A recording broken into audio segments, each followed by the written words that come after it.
Welcome to the Deep Dive. Today, we're taking a really focused look into the self-discipline of John D. Rockefeller. Yeah, drawing from, historical accounts, different analyses out there. Exactly. And if you're someone interested in gaining knowledge, maybe quickly and thoroughly, well, understanding Rockefeller's approach offers some, I think, really valuable insights into building success. Definitely.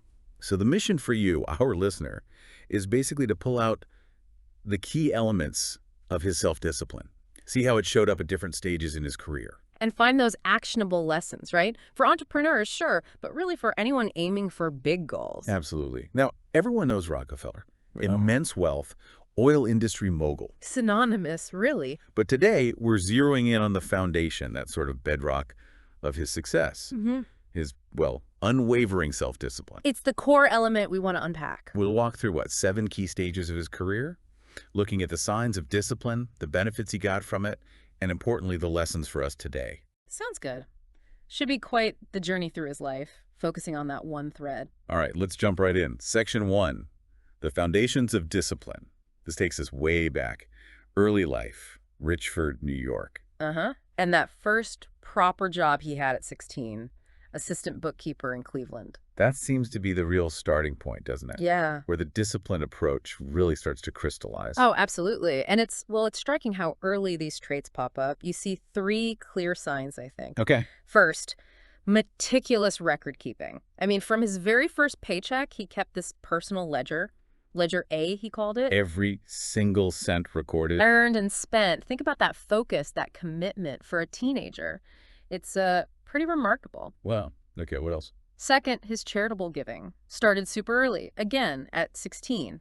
And it wasn't just pocket change. It grew to over 10% of his income by the time he was 20. So it wasn't an afterthought. No. It was built in from the start. Exactly. Tied to maybe a sense of duty or principle, even then. And third, just sheer dedication to the job.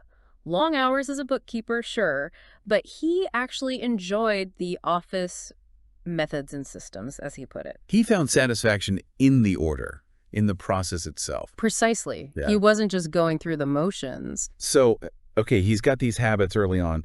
What were the actual benefits? What did this discipline do for him at that stage? Well, it gave him a huge advantage later. First, he developed this incredibly solid understanding of finance, of accounting, that bedrock knowledge. Essential for any business, obviously. Absolutely critical. Second, he embedded these habits of saving and, as we said, giving. That shaped his whole financial outlook. And third, maybe less obviously, he got real hands-on experience negotiating transport costs, chasing down debts, practical stuff. Even as a young bookkeeper, he was involved in those core business tasks. Yeah, he wasn't just crunching numbers in a vacuum. He was learning the ropes of commerce.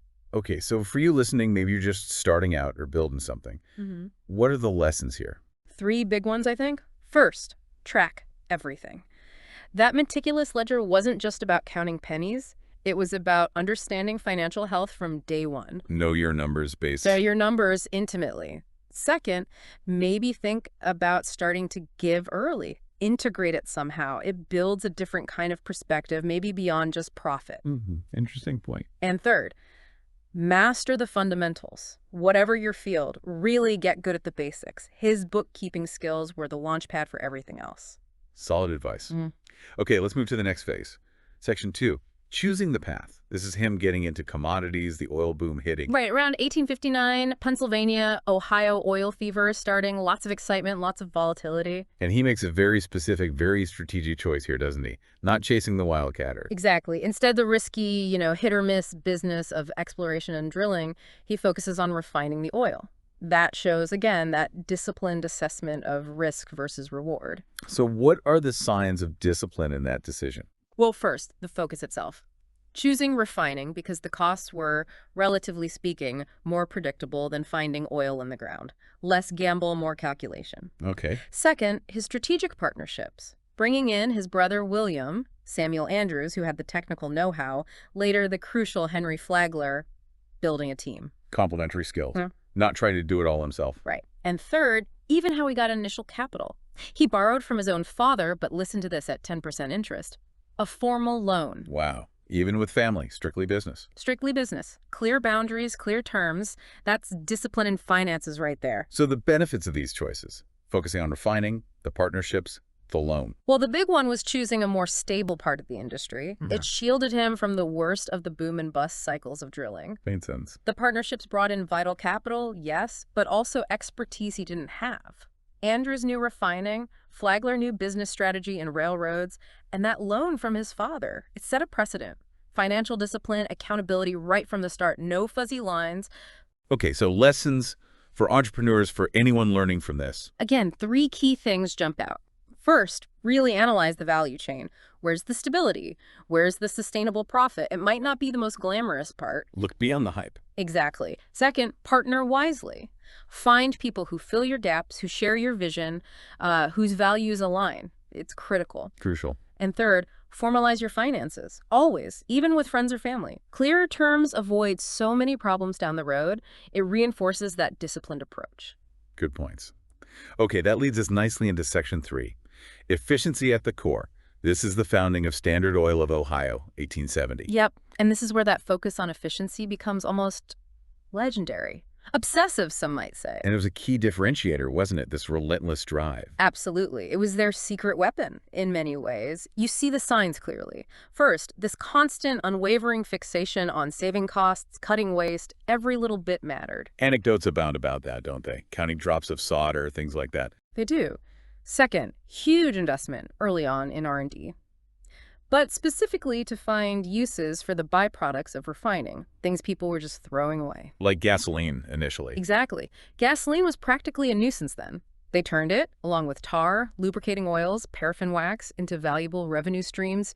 Pure genius, really, turning waste into profit. That's smart. And the third sign. Bringing labor in-house, building their own barrels, employing their own plumbers, controlling the whole process to cut costs and ensure quality. Vertical integration, basically. Okay, so the benefits of this intense focus on efficiency seem pretty obvious, but let's spell them out. Well, number one, lower production costs. Massively lower. Gave them a huge edge over competitors. They could sell cheaper and still make more money. Competitive advantage 101. Totally. Second, those byproducts became significant revenue streams. They weren't just saving money, they were creating new income. And third, that integration. It meant better efficiency overall, less reliance on suppliers who might jack up prices, and more control. Makes sense. So translating that to today, the lessons on efficiency, still relevant. Oh, absolutely. Maybe even more so. First, ruthless cost management.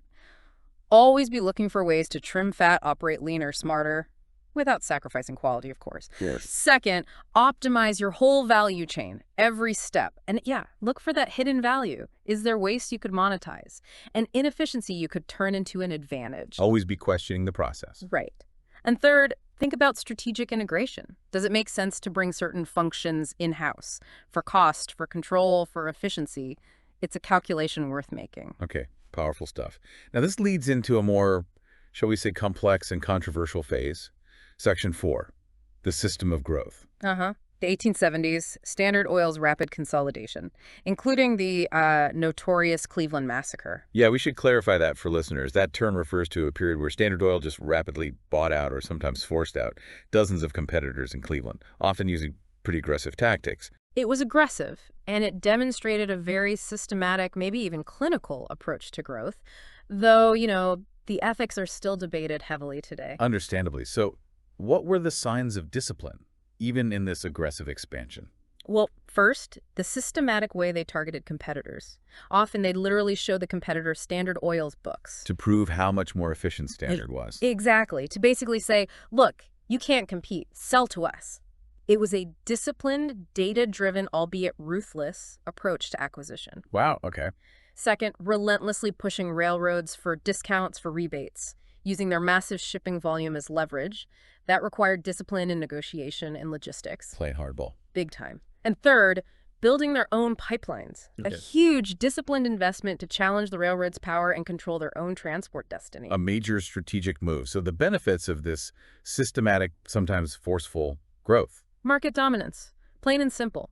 By the early 1880s, they controlled something like 90% of U.S. oil refining. Incredible dominance. Which brought massive economies of scale. Producing so much meant their cost per barrel just kept dropping. And building pipelines that reduced their dependence on railroads, gave them way more control over a critical part of their business, less vulnerability. Okay, so lessons from this. Highly effective, if controversial, growth phase. For today's world, Well, putting aside the specific tactics of the era, there are still principles.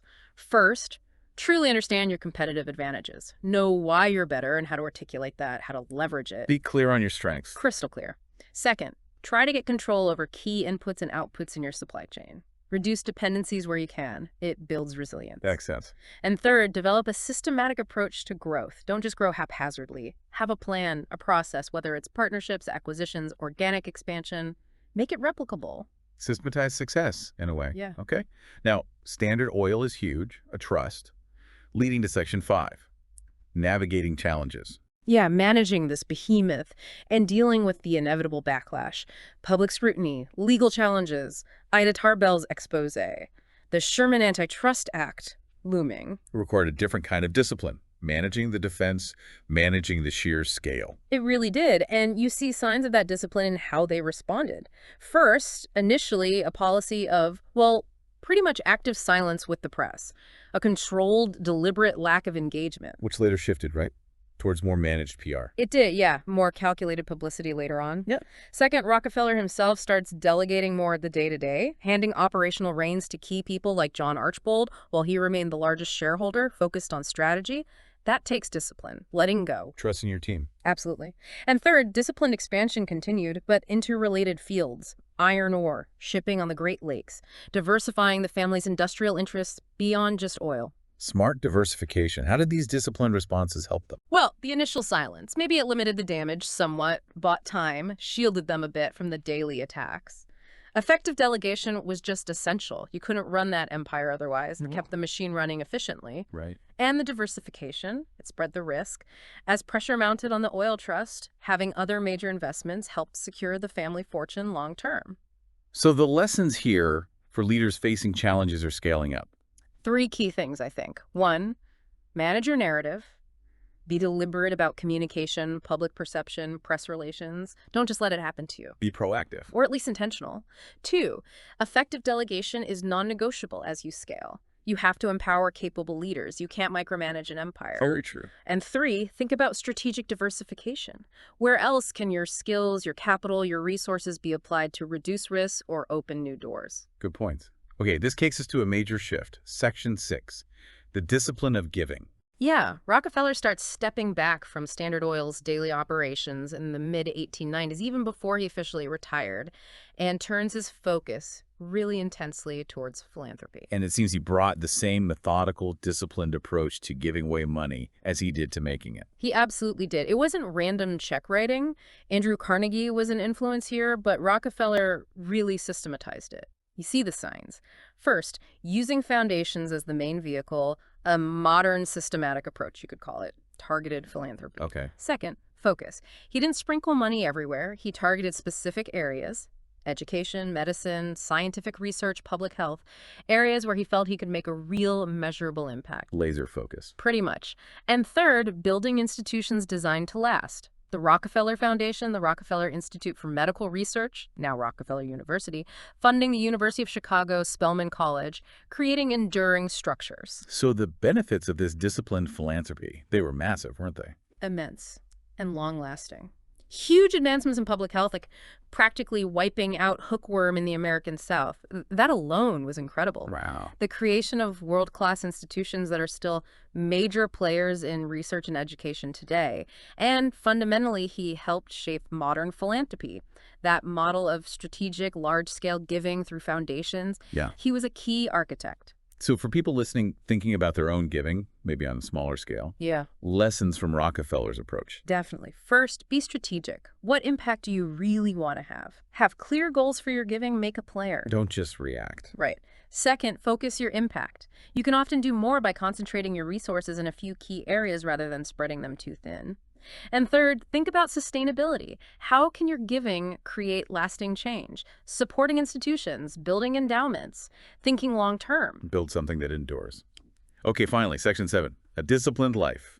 His later years, his legacy, he lived to be nearly 98. An incredibly long life. And even in retirement, that personal discipline seems evidence, like the final layer. What are the signs there? Well, three things stand out. One, his lifelong complete abstinence from alcohol and tobacco. A clear choice for physical health. Pretty uncommon for that era, especially for powerful men. Quite. 2, his deep and consistent religious faith.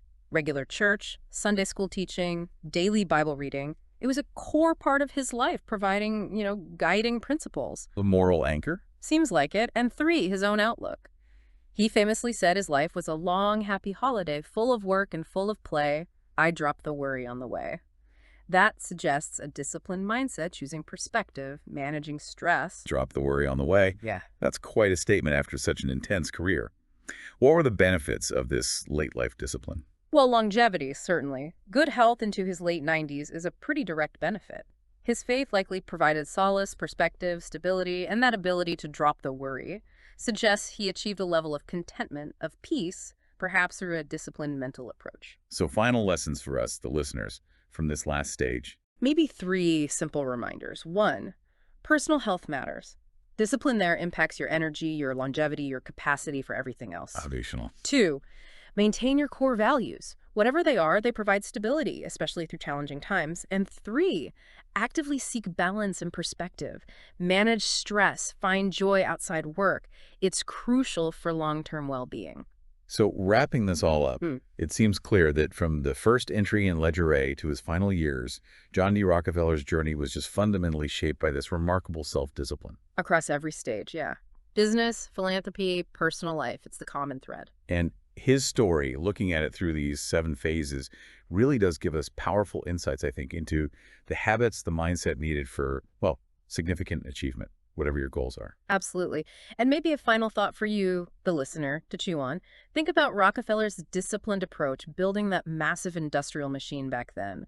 How does that compare to the discipline needed today? In our world of rapid tech change, constant information flow. A good question. Are the core principles the same? Or are there new kinds of discipline required for success in the 21st century? What endures? What needs to adapt? Something definitely worth pondering. Welcome to the Deep Dive. Today, we're taking a really focused look into the self-discipline of John D. Rockefeller. Yeah, drawing from, historical accounts, different analyses out there. Exactly. And if you're someone interested in gaining knowledge, maybe quickly and thoroughly, well, understanding Rockefeller's approach offers some, I think, really valuable insights into building success. Definitely. So the mission for you, our listener, is basically to pull out the key elements of his self-discipline. See how it showed up at different stages in his career. And find those actionable lessons, right? For entrepreneurs, sure, but really for anyone aiming for big goals. Absolutely. Now, everyone knows Rockefeller. Immense wealth, oil industry mogul. Synonymous, really. But today, we're zeroing in on the foundation, that sort of bedrock of his success. His, well, unwavering self-discipline. It's the core element we want to unpack. We'll walk through, 7 key stages of his career, looking at the signs of discipline, the benefits he got from it, and importantly, the lessons for us today. Sounds good.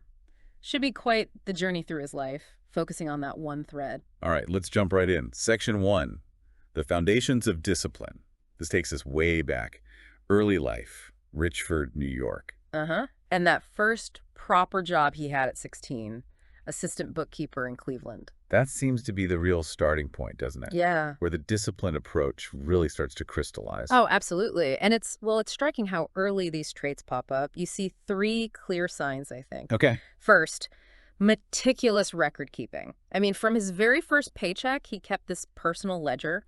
Ledger A, he called it. Every single cent recorded. Earned and spent. Think about that focus, that commitment for a teenager. It's pretty remarkable. Wow. Okay, what else? Second, his charitable giving started super early, again, at 16. And it wasn't just pocket change. It grew to over 10% of his income by the time he was 20. So it wasn't an afterthought. No. It was built in from the start. Exactly. Tied to maybe a sense of duty or principle, even then. And third, just sheer dedication to the job. Long hours as a bookkeeper, sure, but he actually enjoyed the office methods and systems, as he put it. He found satisfaction in the order, in the process itself. Precisely.